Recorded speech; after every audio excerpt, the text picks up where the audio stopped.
Mas não há nisso nem um pouquinho mais do que a graça e o talento originalmente dados por Deus. Não deve ser dado nada menos do que ordena o dever, mas não se pode dar nada mais do que se recebeu a princípio. E tudo precisa ser colocado sobre o fogo da justiça de Cristo, a fim de que seja purificado de seu odor terreno, antes que acenda numa nuvem de fragrante incenso ao grande Jeová e seja aceito como aroma suave. Pergunto: como posso apresentar este assunto assim como é?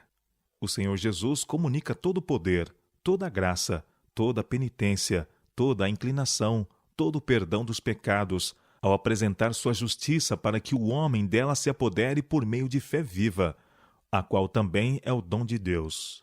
Se juntássemos tudo o que é bom e santo, nobre e belo no homem e apresentássemos o resultado aos anjos de Deus, como se desempenhasse uma parte na salvação da alma humana ou na obtenção de mérito, a proposta seria rejeitada como traição.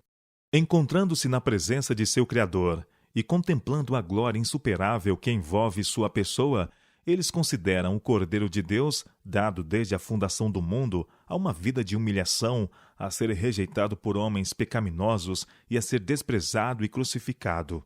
Quem pode avaliar a imensidão desse sacrifício? Cristo se fez pobre por amor de nós, para que pela sua pobreza nos tornássemos ricos. E quaisquer obras que o homem pode prestar a Deus serão muito menos do que nada. Meus pedidos só se tornam aceitáveis por estarem baseados na justiça de Cristo.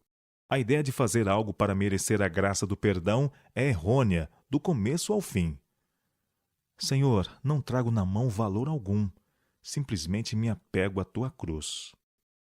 O homem não pode realizar proezas dignas de louvor que lhe deem alguma glória. Os homens têm o hábito de glorificar os homens e de exaltá-los.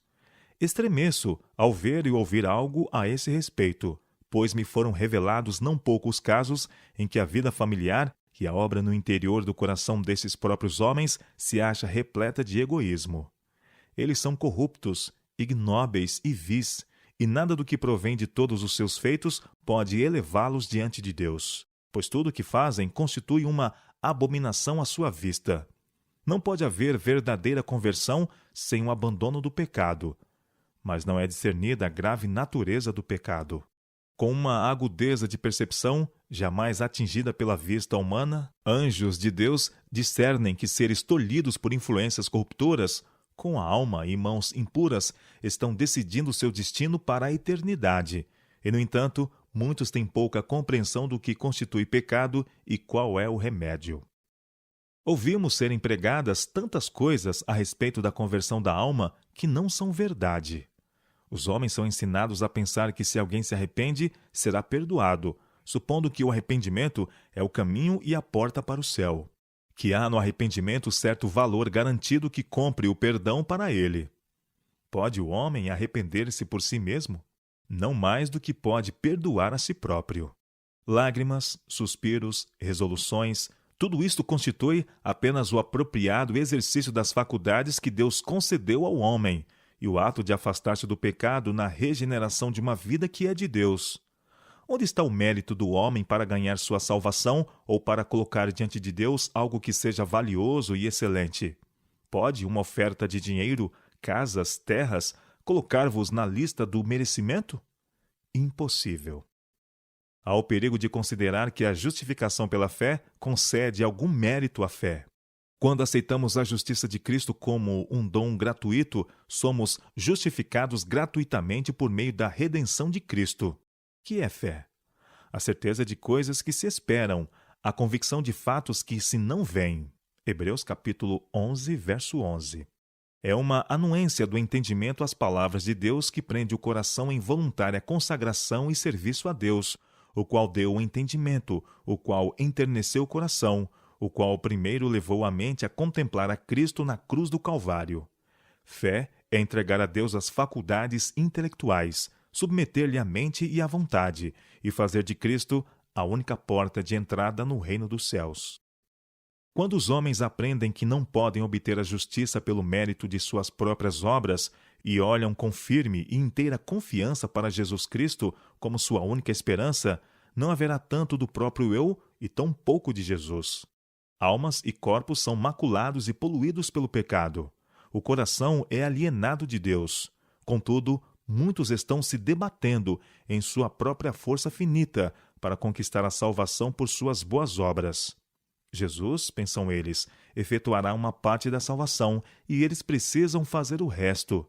Necessitam ver pela fé a justiça de Cristo como sua única esperança para o tempo e para a eternidade. Deus deu aos homens faculdades e aptidões.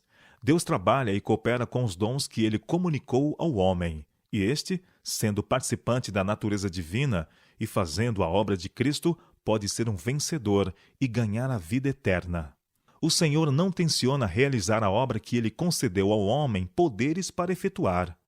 A parte do homem precisa ser realizada. Ele deve ser cooperador de Deus, unindo-se a Cristo e aprendendo de sua mansidão e de sua humildade. Deus é o poder que domina sobre tudo. Ele concede os dons.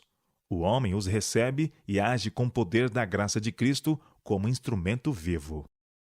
Lavoura de Deus, sois vós.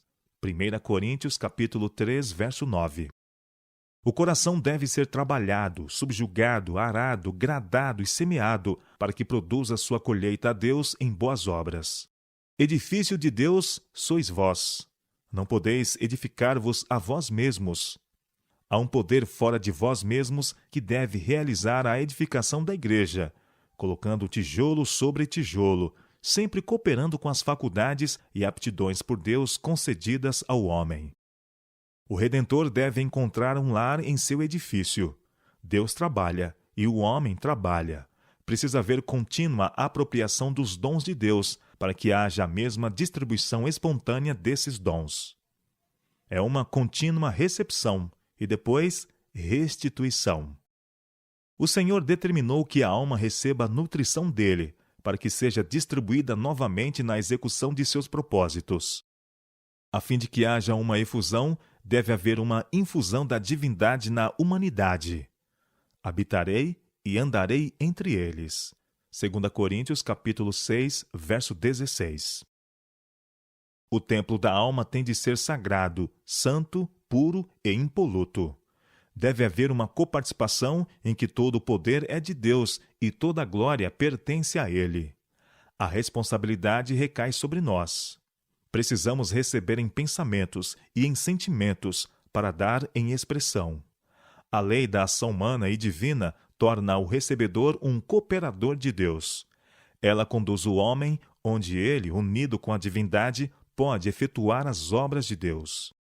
A humanidade se põe em contato com a humanidade. O poder divino e a atuação humana combinados serão um êxito total, pois a justiça de Cristo cumpre tudo. A razão por que tantos não conseguem ser obreiros bem-sucedidos é agirem como se Deus dependesse deles e terem de sugerir a Deus o que ele deve fazer com eles, em vez de confiarem no Senhor. Põem de lado o poder sobrenatural e deixam de realizar a obra sobrenatural. Confiam em todo o tempo em suas próprias faculdades humanas e nas de seus irmãos. São tacanhos em si mesmos e sempre estão julgando segundo a sua finita compreensão humana. Precisam de soerguimento, pois não têm poder do alto. Deus nos dá o corpo, vigor cerebral, tempo e oportunidade para trabalhar. Requer-se que todos sejam utilizados ao máximo. Unindo a humanidade com a divindade, podeis realizar uma obra tão duradoura como a eternidade. Quando os homens pensam que o Senhor cometeu um erro em seus casos individuais e determinam seu próprio trabalho, depararão com desapontamento. Pela graça sois salvos, mediante a fé, e isto não vem de vós, é dom de Deus. Efésios capítulo 2, verso 8. Aqui há verdade que desdobrará o assunto à vossa mente, se não há verdades aos raios de luz. A vida eterna é um dom infinito. Isto a coloca fora da possibilidade de ser ganha por nós, pois é infinita. Precisa ser forçosamente uma dádiva, e como tal tem de ser recebida pela fé, e oferecendo a Deus gratidão e louvor. Sólida fé não conduzirá ninguém ao fanatismo, nem a desempenhar o papel do servo indolente. É o fascinante poder de Satanás que leva os homens a olharem para si mesmos, em vez de olharem para Jesus. A justiça de Cristo deve ir à nossa frente, para que a glória do Senhor seja a nossa retaguarda. Se fazemos a vontade de Deus, podemos aceitar grandes bênçãos como generosa dádiva de Deus, mas não em virtude de algum mérito em nós. Este é sem valor. Realizai a obra de Cristo, e honrareis a Deus, e sereis mais do que vencedores por meio daquele que nos amou e deu a vida por nós, para que tivéssemos vida e salvação em Jesus Cristo.